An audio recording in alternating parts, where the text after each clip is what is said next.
যা যেদিন মমতা বন্দ্যোপাধ্যায় ঠিক করলেন যে আন্দোলন আন্দোলন খেলা খেলবেন, ঘুম থেকে উঠে একেবারে আবারও ককরোচ জনতা পার্টির ওপর ভর দিয়ে পশ্চিমবঙ্গে আন্দোলন ছড়িয়ে দেবেন, যেদিন সবে তিনি তার নিজের টুল কিটগুলোকে অ্যাক্টিভ করতে শুরু করে দিয়েছিলেন, মানে তার টুল কিট মানে বোঝেন, বলেছিলেন না যে আমি যদি বলি না একটা সম্প্রদায় এসে করে দেবে।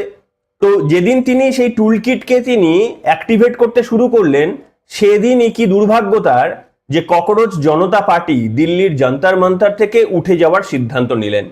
হায় রে মমতা বন্দ্যোপাধ্যায়, আপনার ভাগ্যটা সত্যি খারাপ। নিজের পক্ষে আরো 3-4 দিন তো বসে থাকা উচিত ছিল এই ককরোচ জনতা পার্টির, অন্তত মমতা বন্দ্যোপাধ্যায়ের মুখের দিকে তাকিয়ে। হেলমেট না পরে রাস্তার মধ্যে দিয়ে চলে আসছেন, সেই সমস্ত ঘটনাগুলো আরো কিছুটা আন্দোলনের জোর বাড়াতেন তিনি। সবে একটু অক্সিজেন পেয়েছিলেন, ব্যাস অক্সিজেনের সিলিন্ডার কেটে দিল ককরোচ জনতা পার্টি। যাই হোক, আপনাদের সামনে আমি যেটা বলবো সেটা হচ্ছে ধর্মেন্দ্র প্রধানের ইস্তফার পর এবং বেশ কিছু যে শর্তগুলো ছিল ব্যাখ্যা করব, সেই শর্তগুলো মেনে নেওয়ার পর ককরোচ জনতা পার্টি সিদ্ধান্ত নিয়েছে যে তাদের এই দিল্লি যন্তর মন্তর থেকে আন্দোলনটা তারা তুলে নিচ্ছেন। এবং জেপি নাড্ডার সঙ্গে বৈঠকের পর শনিবার দিন, মানে আজকে বৈঠকের পর এই সিদ্ধান্ত তারা নিয়েছেন। আজকে আসুন আপনাদের সামনে ব্যাখ্যা করব। কিন্তু মমতা বন্দ্যোপাধ্যায়ের অত্যন্ত দুর্ভাগ্য, তবে শুভেন্দু অধিকারী প্রস্তুতি ছিলেন যে এরপরে তিনি কি স্টেপ নেবেন, তার কারণ বিধানসভার মধ্যে দাঁড়িয়ে সেই বক্তব্যগুলো শুভেন্দু অধিকারী বলেছিলেন। শোনাবো আপনাদের। নমস্কার, ওয়েলকাম টু সিম্পল এসএবিসি। আপনাদের সকলকে স্বাগত জানিয়ে শুরু করছি অত্যন্ত গুরুত্বপূর্ণ একটি পর্ব। দেখুন, আমি প্রথমে আপনাদের সামনে দেখাই যে এই যে ছাত্র আন্দোলনের প্রতিবাদে মমতা বন্দ্যোপাধ্যায় বা তৃণমূল কংগ্রেসের, মানে ওই কালীঘাটপন্থী তৃণমূল কংগ্রেসের, তাদের প্ল্যান ছিল যে পদ্মপুকুর থেকে সিআইটি রোড পর্যন্ত মিছিল করবেন। বিজেপির তরফ থেকে প্রথমে সেটাকে মানা হয়েছিল, পারমিশন দেওয়া হয়েছিল পুলিশের তরফ থেকে, মাফ করবেন। তারপরে পুলিশ গতকালের এই বিশৃঙ্খল এসএফআই এর আন্দোলন থেকে শিক্ষা নিয়ে বলেছিল না, আন্দোলন আমরা এখন করতে দেব না। তারপরে এই মমতাপন্থী তৃণমূল তারা হাইকোর্টের দৃষ্টি আকর্ষণ করে, জরুরি ভিত্তিতে হাইকোর্টে শুনানি হয়। হাইকোর্টে শুনানি হওয়ার পরে বলে দেওয়া হয় যে না, সত্যিই গতকাল যে বিশৃঙ্খলা সৃষ্টি হয়েছিল, সাংবাদিকদের ওপর যে মারাত্মক নিগ্রহের ঘটনা ঘটেছিল, এরপরে আর অন্তত পারমিশন দেওয়া যায় না। কোর্টেও নির্দেশ দিয়ে দিয়েছিল। কিন্তু এবং সেই পরে কুণাল ঘোষরা, দোলা সেনরা তারা জড়ো হয়ে গিয়েছিলেন, রাস্তায় নেমে গিয়েছিলেন এবং সেইখানে গিয়ে পুলিশ তাদেরকে আটক করে। ব্যাস, মমতা বন্দ্যোপাধ্যায় কিছু একটা পেয়েছেন, সঙ্গে সঙ্গে চলে গেছেন ওখানে। ভালো, যাওয়া তো উচিতই। তারপরে কি করলেন, ফেরার সময় স্টান্টবাজি করার চেষ্টা করলেন। গাড়িতে চড়ে হেলমেট না পরে, এবং তার সঙ্গে যারা সঙ্গী সাথী ছিল কারোর মাথায় হেলমেট, 50% মাথায় হেলমেট, 50% মাথায় হেলমেট নেই। এই অবস্থায় প্রাক্তন মুখ্যমন্ত্রী আইন ভেঙে সকলের চোখের সামনে দিয়ে বেরিয়ে আসলেন। এটাই না মুখ্যমন্ত্রী? আইন ভাঙবেন, আইনকে পাত্তা দেবেন না, চুরি দুর্নীতি প্রকাশ্যে করবেন।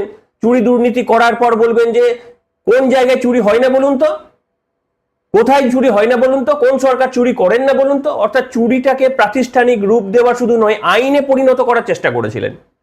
আমি দেখাবো সেই মমতা বন্দ্যোপাধ্যায়ের একটা অংশ।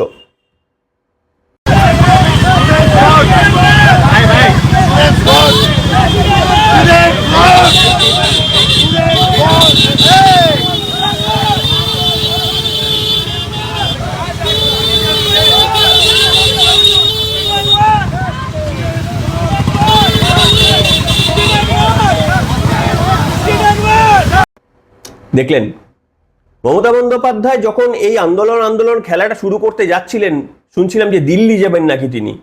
খুব শখ ছিল দিল্লি গিয়ে ওই ককরোচ জনতা পার্টির পাশে দাঁড়াবেন। এমনিতে তাদের 2-1 এমপি গেছেন, কল্যাণ বন্দ্যোপাধ্যায় থেকে মহামৈত্ররা গেছেন। না, তিনি নিজে না গেলে হবে? আমরাও তো চাই তিনি যান, কিন্তু হলো না। ককরোচ জনতা পার্টি উঠিয়ে নিল। কি হয়েছে না, ধর্মেন্দ্র প্রধানের যে ইস্তফার দাবি ছিল মূলত, সেটা ধর্মেন্দ্র প্রধান প্রধানমন্ত্রীকে তার ইস্তফাপত্র চিঠি লিখে পাঠিয়েছেন যে ভারতের বিরোধী কোনো শক্তি এই আন্দোলনের মধ্যে যেন ঢুকতে না পারে, সেই কারণে তিনি এই ইস্তফাপত্র এবং আরো দায়িত্ব তিনি কোনোদিনই অস্বীকার করেননি। পালিয়ে তিনি যাননি, কোনোদিন অস্বীকার করেননি। তো তিনি পদত্যাগ করেছেন। Fair enough. সেই পদত্যাগপত্র রাষ্ট্রপতির কাছে পাঠিয়ে দিয়েছিলেন প্রধানমন্ত্রী। রাষ্ট্রপতি সেই পদত্যাগপত্র গ্রহণ করেছিলেন। তারপরেই পদত্যাগ দিয়েছিলেন ধর্মেন্দ্র প্রধান। তো ধর্মেন্দ্র প্রধানের পদত্যাগ এবং তারপরে ককরোচ জনতা পার্টির আরো দুটো যে দাবি ছিল। কি দাবি না, এই ঘটনায় যারা সুইসাইড করেছিলেন যে ছাত্ররা, তাদের পরিবারের আর্থিক ক্ষতিপূরণ সেটাকেও মেনে নেওয়া হয়েছে এবং খুব স্বাভাবিক, এটাই উচিত। এবং যে ছাত্রছাত্রীদের বিরুদ্ধে নাকি মামলা মোকদ্দমা হয়েছিল সেগুলোকেও রেস্ট্রিক্ট করা হয়েছে। তো এই পুরো দাবি দাবা মেনে নেওয়ার পর ককরোচ জনতা পার্টি তারা যন্তর মন্তর থেকে ঘোষণা করলেন যে না, আমরা এবার এটাকে উইথড্র করতে চাইছি, যেহেতু আমাদের সবগুলো মানা হয়ে গেছে। কিন্তু হলে হবে কি, এই যে বামপন্থা সংগঠনগুলো যেগুলো রয়েছে, আজাদি, হাতটা আবার এখান থেকে, আজাদি একদম এইখান থেকে, আজাদি কিসের আজাদি জিজ্ঞেস করুন। 1947 সালেই তো আজাদি পেয়ে গেছি। কিসের আজাদি চাইছেন আপনারা? কিসের আজাদি চাইছেন? 34 বছরের আজাদি? 34 বছরের যদি আজাদি বলেন তাহলে আপনাদের বলুন, তাহলে এটা অ্যাড করুন যে সিপিএম এর অত্যাচারের 34 বছরের কাহিনী যেন আর ভারতের কোনো জায়গায় আগামী 1000 বছরে যেন না আসতে পারে, তার জন্য আজাদি যদি আপনারা চেয়ে থাকেন, আমরা গলা মেলাচ্ছি আপনাদের সঙ্গে, সমর্থন করছি। আপনাদের সাই বাড়ি থেকে মানে যে হত্যা লীলা আপনারা মানে একদম শেষে ওই নেতাই ফেতাই যে হত্যা লীলা, গণহত্যা আপনারা চালিয়েছেন, সেগুলো থেকে যদি মুক্তির জন্য আজাদি চান, ডেফিনেটলি আপনাদের এই ভূমিকাকে আমরা সমর্থন জানাচ্ছি। তবে সবথেকে বড় ব্যাপার হচ্ছে মমতা বন্দ্যোপাধ্যায় এবং এই এসএফআই তারা তো কোনো একটা জায়গায় সবসময় অ্যাক্টিভ থাকেন। এখন বাংলাদেশ থেকেও বলছে, দেখবেন বাংলাদেশে ওই ককরোচ জনতা পার্টিদের প্রচুর সাপোর্ট করছে, বাংলাদেশ থেকে প্রচুর মানুষ সাপোর্ট করছে যে ককরোচ জনতা পার্টি যেন নরেন্দ্র মোদীকে সরিয়ে দিতে পারেন।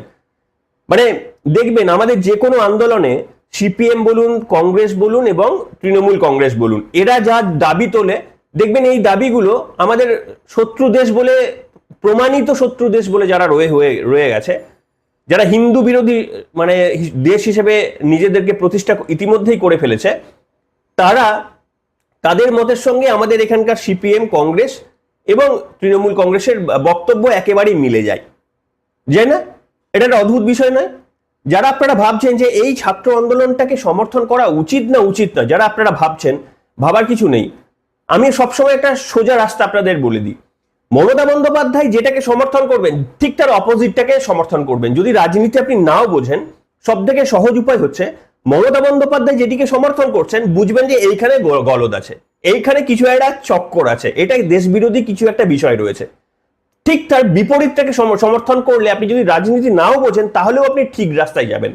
মমতা বন্দ্যোপাধ্যায় এক্স্যাক্টলি যা করেন তার বিপরীতটাই হচ্ছে সঠিক রাস্তা, এবং তার সঙ্গে এখন সিপিএম এর পন্থীদেরও রাস্তা জুড়ে গেছে। এখন মমতা বন্দ্যোপাধ্যায় সিপিএম এর সেম রাস্তা, কোনো ভিন্ন রাস্তা আপনি পাবেন না, কোনো রাস্তা পাবেন না। এইখানে শুভেন্দু অধিকারী বিধানসভার মধ্যে দাঁড়িয়ে বলেছিলেন এবং বাইরেও বলেছিলেন যে মমতা বন্দ্যোপাধ্যায় শুক্রবারের আন্দোলনের কথা বলেছিলেন না, শুক্রবার মানে স্পেশাল ছাড় দিতে হবে সব কথা বলেছিলেন না। সাংবাদিকদের যেভাবে অভব্য আচরণ করলো পশ্চিমবঙ্গের এই আন্দোলনের নামে, সেখানে আবারও শুভেন্দু অধিকারী সেই বক্তব্য মনে করিয়ে দিলেন। আমি শোনাবো, সেটা অত্যন্ত গুরুত্বপূর্ণ। আর এখান থেকেই প্রমাণ হয় যে মমতা বন্দ্যোপাধ্যায় সবে তার টুল কিটগুলোকে অ্যাক্টিভ করতে শুরু করেছিলেন, কিন্তু তার মধ্যেই আমাদের এই অবস্থান বিক্ষোভটি উঠে যায়। শুনুন শুভেন্দু অধিকারী কি বলেছেন। শুক্রবার দিন বিশেষ দিন। প্রাক্তন মুখ্যমন্ত্রী বলেন না শুক্রবার সব ছাড় আছে, ওই শুক্রবারের লোকেরাই করেছে। চিহ্নিত করেছি, মার্ক করেছি। এদের সঙ্গে নিটের কোনো সম্পর্ক নেই। আগের প্রাক্তন মুখ্যমন্ত্রী যিনি এখানে হেরেছেন, তিনি বরাবর বলেন না শুক্রবার তো ওরা একটু করবে, তাই আজকে সাংবাদিকরা আক্রান্ত হয়েছেন। আমি আপনাকে বলি, সব ছাড়ুন।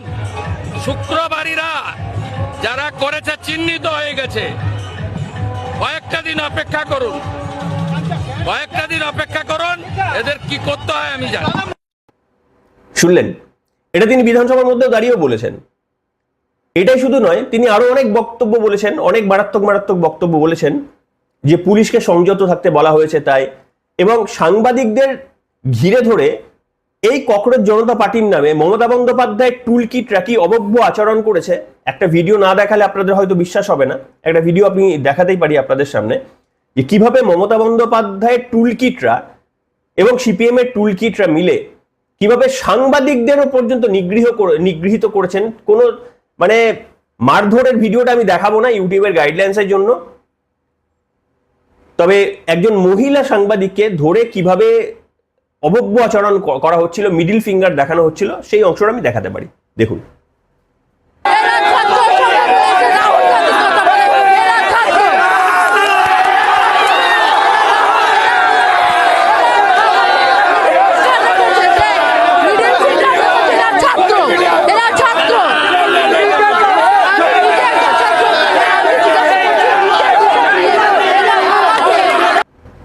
দেখলেন, এরা হচ্ছে ছাত্র জনতা পার্টি নাকি ককরোচ জনতা পার্টি, এরা নাকি পড়াশোনা করে।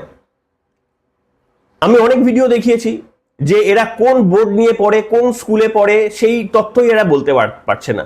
কেউ বলছে বিএ ফার্স্ট ইয়ার, বলা হচ্ছে কোন কোন কলেজে বিএ ফার্স্ট ইয়ার, সেই কলেজের নাম আর বলতে পারছে না। কেউ বলছে ইঞ্জিনিয়ারিং কলেজে পড়ি, ইঞ্জিনিয়ারিং কলেজে কোন ইউনিভার্সিটির আন্ডারে, বলার ক্ষমতা নেই, কারণ সমস্ত মিথ্যে তথ্য এরা বলছেন। এবং গতকাল সাংবাদিক এবং পুলিশকে লক্ষ্য করে যেভাবে ইটবৃষ্টি হচ্ছে, বিশেষ করে কলকাতার মধ্যে, মমতার টুলকিটরা উজ্জীবিত হয়ে গিয়েছিল, সেখান থেকে আপনাদের ভাবা উচিত একবার যে আমরা বিজেপির হাজারো সমালোচনা করতে পারি, আমরা মূল্যবৃদ্ধি নিয়ে বিজেপির বিরুদ্ধে কথা বলতে পারি, মূল্যবৃদ্ধি বিজেপির সমস্যা নয়। যতদিন ডোনাল্ড ট্রাম্প ক্ষমতায় থাকবে ততদিন মূল্যবৃদ্ধি থাকবে, তার কারণ যুদ্ধ যতদিন জারি থাকবে ততদিন তেলের সংকট হবে, আর তেলের সংকট হলে যে কোনো জিনিসের মূল্যবৃদ্ধি হবে। এটা একদম মানে এটা আপনি মানে পৃথিবীর কোন শক্তি, মানে একটা জিনিস জেনে রাখবেন, আমি 100% বলে দিতে পারি, নরেন্দ্র মোদীর জমানায় যদি মূল্যবৃদ্ধি আপনার না কমে, কংগ্রেস জমানায় যদি ভাবেন বেটার আপনাকে মূল্যবৃদ্ধি দেবে, তাহলে হ্যাঁ মিস্টেক করে দেখতে পারেন, একবার পরিবর্তন করে দেখতে পারেন, কিন্তু সেখানে মূল্যবৃদ্ধি ছেড়ে দিন, এর দ্বিগুণ তো হবেই, কিন্তু তার সঙ্গে সঙ্গে আরো 50টা প্রবলেম আপনার বাড়িতে এসে হাজির হবে। ঠিক আছে, দেখছেন না এদের স্লোগানগুলো, দেখছেন না? আমি স্লোগান দেখাবো, মানে আরো পরে যদি সময় পাই আমি দেখাবো। মানে এরা ছাত্র, আপনি আপনার পরিবারের সঙ্গে বসে যদি এদের বক্তব্যগুলো শুনতে পারেন, আমি মেনে নেবো যে এরা ছাত্র। গতকালের একটা আজকে সকালের একটা ভিডিও করেছি, একবার দেখে নেবেন। এবং সোশ্যাল মিডিয়ায় এদের যা বক্তব্য রয়েছে, আমি হলপ করে বলছি, আপনি যদি আপনার বাবা মায়ের সঙ্গে কিংবা আপনি যদি বাবা মা হয়ে থাকেন, আপনার ছেলে মেয়ের সামনে যদি এদের বক্তব্যগুলো শুনতে পারেন, তাহলে আমি মেনে নেব যে এরা সত্যিই ছাত্র। তো বক্তব্য হচ্ছে এই জায়গায়। সো এখানে শুভেন্দু অধিকারী তিনি পরিষ্কারভাবে বলেছেন যে আমাদের যে আইনটা এই কারণেই আনা হয়েছিল। কি আইন আপনারা জানেন? যে গুন্ডা দমন বিল। এই গুন্ডা দমন বিলটা কিন্তু এক্ষেত্রে অ্যাপ্লাই করা হয়েছিল এবং 70 জনকে বেছে বেছে এই গুন্ডা দমন বিলের আওতায় নিয়ে আসা হয়েছিল। এবং শুভেন্দু অধিকারী বিধানসভার মধ্যে দাঁড়িয়ে 4 জন কুখ্যাত এবং বিখ্যাত বলতে পারেন তাদের নাম উল্লেখ করে বলেছেন এরা না কোনো ককরোচ জনতা পার্টির সঙ্গে জড়িত, না এরা কেউ ছাত্র, না নিট সংক্রান্ত এদের কোনো বিষয় রয়েছে, তা সত্ত্বেও এরা হুলিগানিজম করেছে। এরা হচ্ছে মমতা বন্দ্যোপাধ্যায় এবং সিপিএম এর টুল কিট। শুনুন আপনারা শুভেন্দু অধিকারীর বিধানসভায় দাঁড়িয়ে বলা বক্তব্য। এই মামলাগুলোতে গুন্ডা দমন আইনকে যুক্ত করা হয়েছে এবং প্রায় 70 জনকে চিহ্নিত করা হয়েছে, যাদের একজনও ছাত্র নয়, যারা একজনও সেলফ ডিক্লেয়ার ককরোচ পার্টির মেম্বার নয়, যারা একজনও নিট সংক্রান্ত আন্দোলনকারীদের অংশ নয়।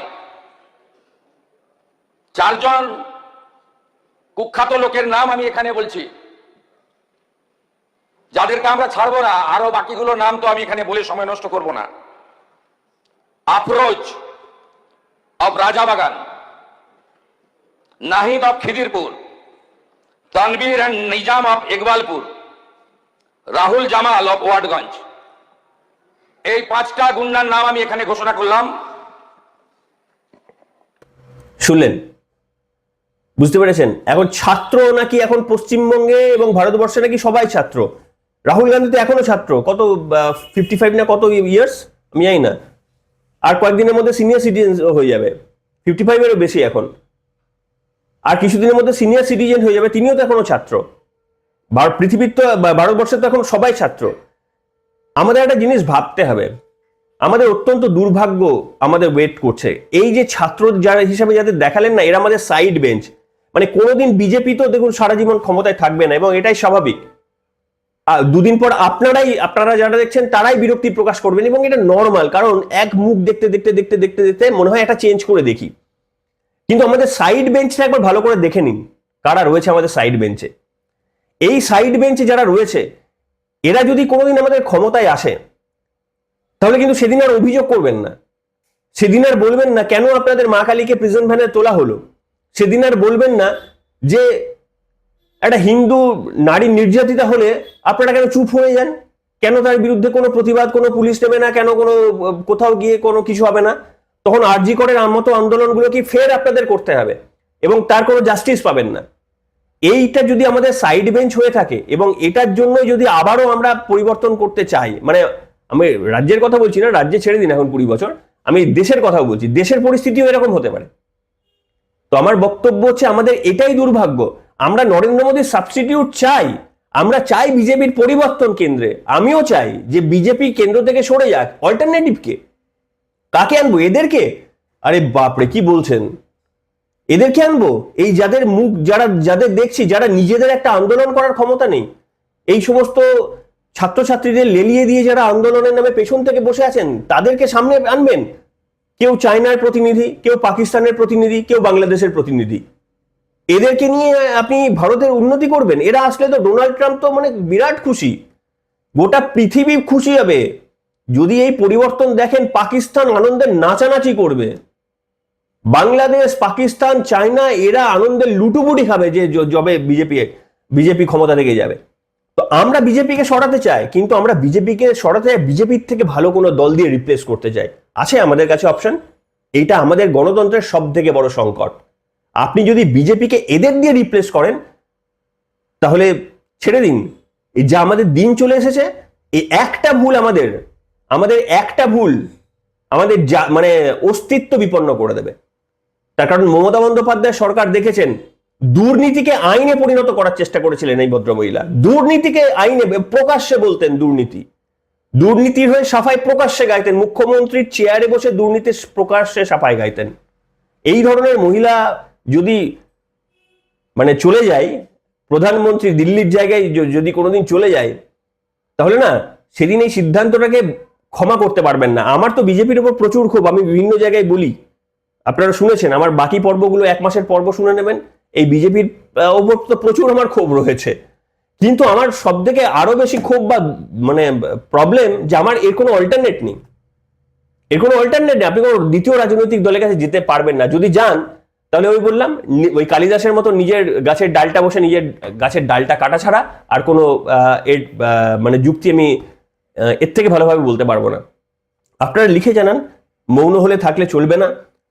তার কারণ বিজেপি 3টে টার্ম হয়ে গেছে, যত দিন যাবে তত কিন্তু বিজেপির উপর চাপ বাড়বে। আর এই জায়গায় আমাদের ছোট্ট একটা ভুল, এই ভারত বিরোধী দলগুলোকে একযোগ করে কেন্দ্রে ক্ষমতায় বসিয়ে দিতে পারে।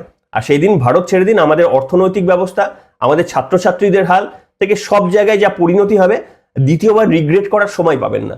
এনিওয়ে লিখে জানাবেন সবাই, এখনকার মতো এখানেই।